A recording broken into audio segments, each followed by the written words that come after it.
la leçon, le message, c'est inviter la population, la jeunesse burundaise de travailler. Oui, à l'extérieur, dans la diaspora, il y a beaucoup de travail, mais ici aussi, il y a beaucoup de travail. C'est la radio CDO Akazi Nakazi. Aujourd'hui, nous avons une émission spéciale avec un invité spécial qui va vous présenter. Disons un petit mot que la diaspora a des membres qui sont actifs et qui ont une vision sur le développement du pays. Et c'est aujourd'hui que vous allez découvrir un des membres, une légende du développement dans le nom de la société CDO Akazi Nakazi. Monsieur l'invité, bonjour. Bonjour Madame Béatrice. Pourriez-vous vous présenter un petit moment un peu pour que nos auditeurs puissent suivre, connaître et découvrir votre trajectoire? Merci beaucoup. Merci. Avant tout, je salue les auditeurs et les amis de Radio CDO Akazi Nakazi. Mon nom, c'est Jean-Pierre Kikonjo. Je suis le fils de Kikonjo. Je suis né dans la province de Cibitoke et je suis de la diaspora, ça fait plus de 30 ans. Je suis père de 5 enfants, marié à une épouse au nom de Médiatrice Kikonjo. Dans la culture burundaise, on a l'habitude de se présenter selon une lignée, 2 ou 3, 4 lignées. Vous êtes Kikonjo Doki, fils Doki? Je suis fils de Kikonjo Joshua, Kikonjo de Ndaicharie de Kamiragu. Kamiragu de Ngongo. Ngongo Doki. Ngongo de Kiruhurio. Je peux arrêter jusque-là, sinon je peux continuer jusqu'aux 10e génération. Merci beaucoup. Aujourd'hui, nous vous avons invité en tant que président de la société CDO Akazi Nakazi. La société CDO Akazi Nakazi, ça signifie quoi? Ça a quelle mission? Ça a quelle vision? La société CDO Akazi Nakazi signifie Cibitoke Development Outreach. En français simple, je dirais que c'est un développement qui commencera dans la province de Cibitoke et qui va s'étendre dans toute la République du Burundi, voire même dans la région Grand Lac ou de l'Afrique de l'Est. C'est ça que je peux dire concernant le nom de cette compagnie.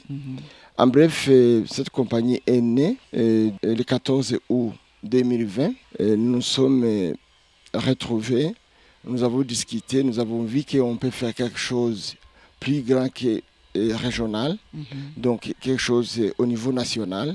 Et nous avons décidé de créer une compagnie. En fait, cette compagnie, il a 4 secteurs. C'est-à-dire que nous sommes pour le développement de notre pays et de nous-mêmes et de nos familles. Nous avons décidé de créer cette compagnie qui a 4 secteurs. Donc, le premier secteur, c'est former, informer, sensibiliser la population burundaise et surtout la jeunesse. C'était le premier objectif. Dans cet objectif, c'est là où nous nous sommes retrouvés obligés de créer une radio communautaire qui sera sur YouTube, Facebook, je dirais sur tous les médias sociaux. Et puis, il y a aussi le secteur de microfinance parce qu'on ne peut pas parler du développement sans fonds.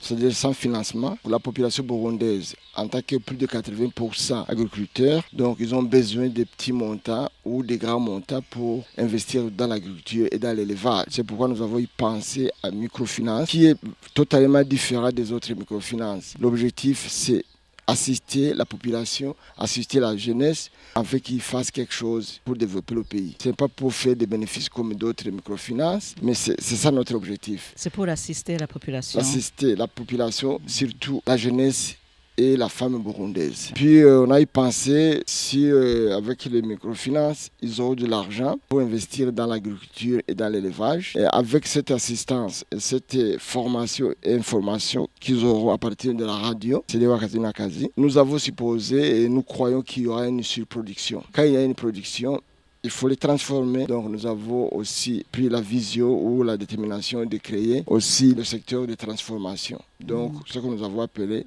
des usines pour la transformation des produits agricoles et élevage aussi, je dirais. En bref, avec ça, il faut trouver le marché. Nous avons supposé ensemble, nous tous, les Burundais, avec nos productions. Le marché burundais ne peut pas consommer toute la production. Nous avons pensé aussi à l'importation et l'exportation. Parce que le Burundi a besoin des autres produits extérieurs. Je veux dire, les pays voisins, même lointains, ils ont besoin des produits burundais. Est-ce que parmi les 4 secteurs, combien des 4 est opérationnel? Nous avons y pensé que parmi les 4 secteurs, vous avez remarqué ensemble que c'est complémentaire. Et nous avons y pensé qu'il y a le secteur qui est vraiment demandé par les autres secteurs.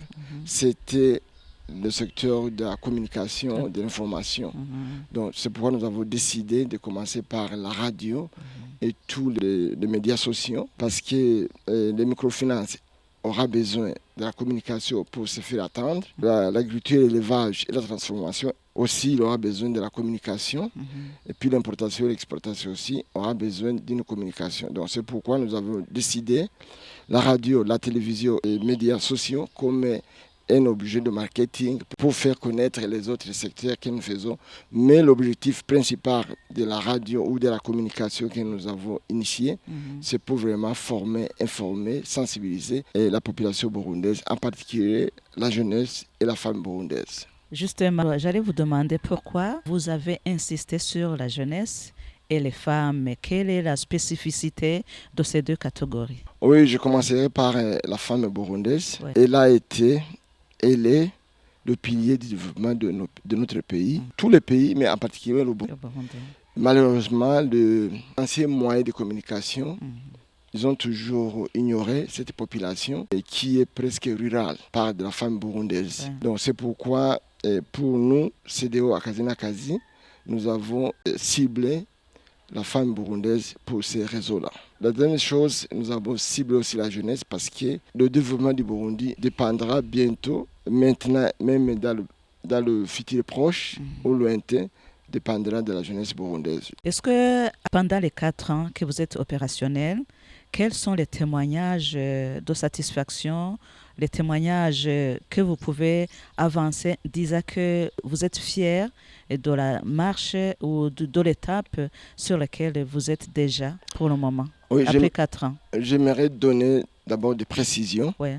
Il y a 4 ans que la société a été créée, mais elle a été opérationnelle il y a une année, presque une année, quand nous avons été agréés par le CNC. Pour revenir à votre question, nous sommes satisfaits parce qu'aujourd'hui, nous nous sommes entendus par pas mal de Burundais, parce qu'au moment où on se parle, la radio CDO Akazi, on peut nous capter presque dans toutes les provinces, pas dans tous les coins, mais dans toutes les provinces, du moins, on peut nous capter plus dans la diaspora aussi. Le fait que nous sommes sur YouTube, nous sommes sur Facebook, nous sommes captés par l'extérieur, par la diaspora burundaise, qui est aujourd'hui considérée aussi comme un des piliers du développement de notre pays, le Burundi. Est-ce qu'avec l'étape sur laquelle vous êtes maintenant pour le développement du pays, et surtout vous êtes de la diaspora, quelle est l'expérience que vous pouvez avancer pour que les jeunes ou les femmes ou les autres catégories de la population, comment est-ce que vous pouvez donner un message? Quel est un message que vous pouvez puiser de la diaspora et la proposer aux jeunes ou aux femmes ou bien toute la population burundaise? Le message a été résumé dans notre nom de notre compagnie, CDO Akazi. Le message est simple. Donc, nous invitons toute la jeunesse, toute la population burundaise, de comprendre que le développement, c'est de travailler. Ouais. Si on ne travaille pas, il n'y aura jamais de développement. Le développement ne viendra jamais du ciel, il viendra toujours à nous. C'est-à-dire, nous devons se mettre au travail. Par conséquent, travail, quand on dit travail, malheureusement, avec la colonisation, quand on parle du travail, on voit seulement le bureau. Ma maman, quand elle faisait le champ, ce n'était pas considéré comme le travail. Ma maman, quand elle préparait pour les enfants et son mari, ce n'était pas considéré comme le travail. Et elle dit qu'elle ne fait rien. Quand il arrive à la maison, il dit qu'est-ce que tu as fait. Et pourtant, elle veut de manger tout ce que maman a préparé. C'est ça. En bref, ici, nous avons incité qu'Akazi, c'est en notre langue nationale, mais en français, je dirais que il n'y a pas de ce métier. En bref, c'est ça ce que vous voulez dire. Vous voulez dire que tout ce qui peut être rémunéré, récompensé, il faut le faire pour faire de l'argent. Nous ne sommes pas esclaves d'un seul travail. Il faut être multi-travail. Donc c'est pourquoi je continue à dire que le message, la leçon que d'autres personnes qui ne sont pas de la diaspora peuvent tirer de nous, en est que la diaspora, les membres de la diaspora, nous faisons presque tout Donc là, nous sommes passés, là, nous sommes dans le pays. On fait tout. C'est-à-dire, tu peux être au bureau la journée, le soir, tu peux être sentinelle quelque part. Tu peux être au bureau, le week-end, tu peux servir dans les restaurants, dans des bars pour faire de l'argent. Donc, il n'y a pas de ce métier, je l'ai dit. Il faut faire tout ce qui peut te payer. Il faut le faire. Il ne faut pas seulement s'en ficher et faire un seul travail. Parce qu'il y a des gens qui disent oh, le salaire d'aujourd'hui, chez nous, ça ne marche pas. Oui, ça ne marche pas. C'est partout dans le monde. Si tu attends à un seul salaire, tu n'auras rien dans ta vie. Donc, il faut chercher, travailler le week-end, travailler le soir. Il ne faut pas perdre le temps. Donc, la leçon, le message, c'est inviter la population, la jeunesse burundaise de travailler. Oui, à l'extérieur, dans la diaspora, il y a beaucoup de travail. Mais ici aussi, il y a beaucoup de travail. L'exemple en est que nous autres, la diaspora, quand nous arrivons ici au pays, nous commençons à faire tout. Je me rappelle, la première fois que j'ai piétiné le sol de mon pays, après plus de 30 ans, immédiatement, je me suis mis au champ, aux élevages. Sur la colline. Là où je viens. Donc, en bref, j'ai commencé à travailler. Aujourd'hui, je suis considéré comme agriculteur dans mon village, mais en réalité, je ne suis pas seulement agriculteur, je suis multitâche, je fais presque beaucoup de choses. À Bujumbura, je ne suis pas natif de Bujumbura, mais à Bujumbura, j'ai des activités lucratives. Voilà le message, il faut tout ce qui est légal, il faut le faire pour faire de l'argent.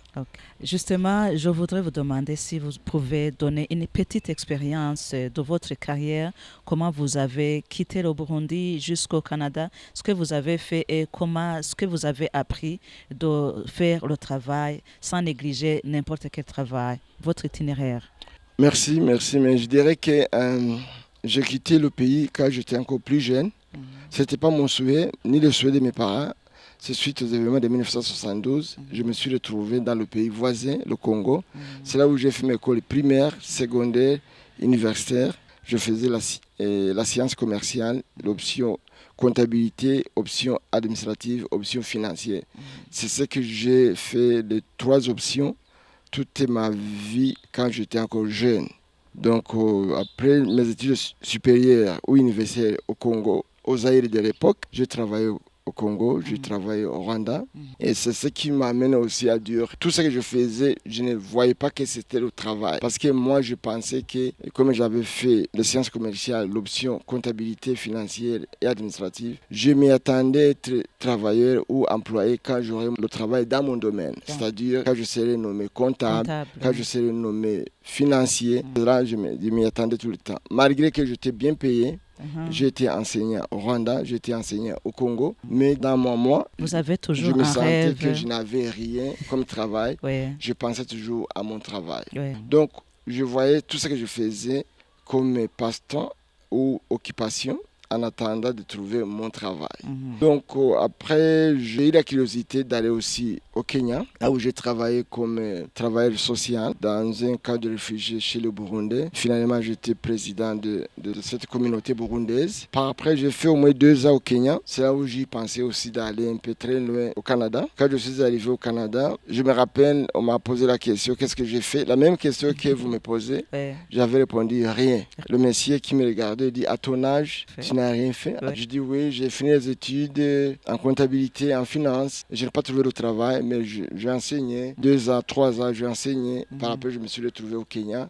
J'étais travailleur social, je servais la communauté burundaise. J'étais président de la communauté. Je faisais des chants le soir. J'avais un poulailler. Le monsieur m'a regardé. Il a secoué la tête. Il dit, tu as fait beaucoup de choses et tu m'as répondu que tu n'as jamais eu un travail. Tu n'es pas le premier. J'ai l'impression que les Africains ne savent pas ce que signifie travail. Le travail, c'est tout ce que tu fais. Donc, c'est ça ce qu'on appelle travail. Dire que tu seras employé dans ton domaine d'études et que c'est là où tu seras satisfait comme travail, ça s'est trompé beaucoup. Ici, chez nous, nous avons compris que le travail, c'est le travail. Donc, j'ai commencé à changer ma façon de voir les choses, ma façon de raisonner. J'ai compris que le travail était le travail. J'ai commencé à chercher n'importe quoi pour avoir de l'argent afin que je trouve quelque chose à payer pour mes enfants. Donc, pour revenir à votre question, j'ai été sentinelle au Canada. J'ai travaillé dans les magasins. J'ai distribué les journaux le matin en tant qu'étudiant, même après mes études. Quand je cherchais d'emploi, je continuais à travailler, mais j'étais capable de nourrir ma famille. Et par après, je participais à un concours. Tout le Canada, on cherchait 100 candidats, 100 employés pour travailler dans de différents ministères. C'est là où j'ai trouvé mon premier travail de rêve. On était plus de 500. J'étais sélectionné parmi les 100 et puis j'ai été employé. Okay. Parce que de l'autre côté, il n'y a pas 4 chemins, c'est un seul chemin. Il y a une offre d'emploi, tu appliques, tu passes, tu fais l'interview, tu es embauché. Il n'y a pas d'autre détour. Non, il n'y a pas ton oncle, tu vas envoyer ta soeur. Non, il ne faut pas chercher ton oncle là-bas pour ton cousin. Non, là-bas, on ne regarde pas même pas ta couleur, même tes cheveux, rien dit. L'offre est lancée. Si l'offre est publique, c'est tout le monde. C'est lui qui va réussir l'examen, l'interview, il sera embauché. En bref, c'est comme ça, j'ai eu mon travail. C'était l'offre de travailler au ministère de l'Agriculture. C'est là où j'étais embauché pour la première fois comme agent financier. Okay. J'ai travaillé là-bas pour 2 ans. Par après, j'ai participé à un autre concours. On cherchait 3 personnes pour travailler sur le receveur général. C'est là où je me suis qualifié et je suis entré dans une boîte où je n'y pensais même pas y entrer quand je suis arrivé au Canada. Donc, je travaillais sur le receveur général. Le receveur général, ce n'est pas même un ministère ou un département. C'est un service spécifique pour le Canada parce que ça n'existe pas au Burundi. Parce qu'au Burundi, on a le ministère de Finances. Ouais. Au Canada aussi, il y a le ministère de Finances. Au Burundi, il y a le gouverneur de la Banque centrale. Au Canada, il y a aussi le gouverneur de la Banque centrale. Mais entre les 2 organes qui gèrent la finance de l'État, il y a le receveur général. Ouais. Donc, c'est-à-dire tout ce qui est de l'argent, encaissement, déblocage d'argent,